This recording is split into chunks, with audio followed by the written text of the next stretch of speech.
ये व्लॉग की शुरुआत टेस्टी यम्मी लड्डू के साथ। हेलो गाइस, कैसे हो आप सब लोग? आई होप सब अच्छे होंगे। तो सुबह आज सबके साथ हम दोनों माँ बेटी भी उठ गए थे और आज सुबह सुबह ही मम्मी ने सबके लिए गर्मा गर्म टोस्ट बना दिए। सब लोगों ने तो नाश्ता कर ही लिया था, बस हम दोनों माँ बेटी रह रहे थे। तो मम्मी ने हमारे लिए भी गर्मा गर्म टोस्ट बना दिया और कहने लगी गुल्लू को खिला दे। तो अब तो ये काफ़ी खाना खाने लगी है। पहले तो बिल्कुल ही नहीं खा रही थी, एकदम से इसने बीमार हो गई थी तो इसने खाना ही छोड़ दिया। फिर अपने हाथ से कहने लगी मैं अपने हाथ से टोस्ट खाऊंगी। फिर देखिए आज सबके लिए मैंने सूटकेस से निकाल दी स्वेटर, क्योंकि 1 नवंबर से तेज हवाएं और ठंडी ठंडी भी पड़ने लगी है। तो यहाँ पर टोपे वगैरह स्वेटर वगैरह मैं देख रही थी हल्की सर्दी के लिए कौन कौन से कपड़े निकालने। तो स्वेटर वगैरह मैंने निकाल लिए। फिर हम छत पर आ गए। छत पर मम्मी दालें वगैरह लेकर आई थी सुखाने के लिए और ये मैडम खेलते खेलते इसने दाल ही बखेर दी सारी। और यहाँ पर मैं छत पर जितने स्वेटर मैंने निकाले थे ना उनको लेकर आ गई।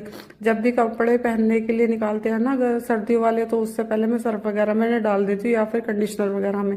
तो इनकी धूल मिट्टी और जो महक वगैरह होती है ना, थोड़ी गंद सी आती है, वो भी निकल जाती है। तो इनको मैं पहले सोच रही थी पहले सर्फ में निकाल देती हूँ, मशीन में सुखाने के बाद इन्हें पहनने के लिए तैयार कर लेते हैं। तो यहाँ पर निक्की बाहर जाती है और दूर का सफ़र रहता है स्कूल में पढ़ाने के लिए।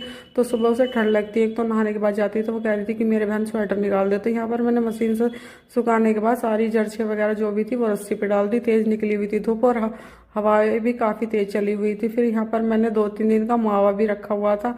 तो यहाँ पर मम्मी कहने लगी इनके लड्डू बना दे। मानसी भी कह रही थी कि अब तो काफ़ी मावा हो गया। सबसे पहले मैंने सूजी भून ली अच्छे से, फिर यहाँ पर कढ़ाई में मैंने घी डाल दिया और यहाँ पर मैं लड्डू बनाऊंगी।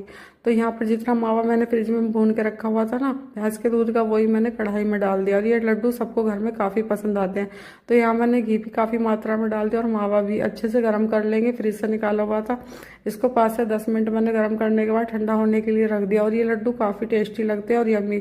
आप चाहो तो इन्हें गुंजिया वगैरह की स्टफिंग के तौर पर भी यूज़ कर सकते हो। तो यहाँ पर सूजी ले ली और पिसी हुई चीनी या फिर बूरा कह सकते हो वो मैंने ले लिया और यहाँ पर मावे में इन्हें डाल दिया है।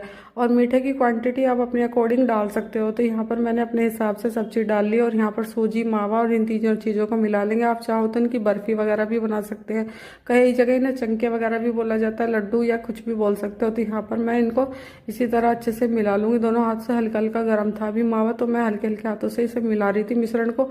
और फिर इसमें आप ड्राई फ्रूट वगैरह भी डाल सकते हो। मेरे पास कोई ड्राई फ्रूट तो थे नहीं, तो मैंने ऐसे ही सिंपल वे में बना लिया और इनकी मुट्ठी बना बनाकर मैंने इनको लड्डुओं को आकार दे दिया। गुल्लू मेरे पास ही बैठी हुई थी और पूछ रही थी कि मम्मी आप क्या बना रहे हो। जब भी मैं कुछ बनाती हूँ जरूर पूछती है। तो यहाँ पर मैंने फाइनली सारे लड्डू बनाकर रेडी कर दिया। और आपको मेरी ये रेसिपी कैसे लगी कमेंट सेक्शन में जरूर बताना। और देखिए आप बनाइए और खाइए, तब मुझे बताइए ये कैसे लगते हैं लड्डू।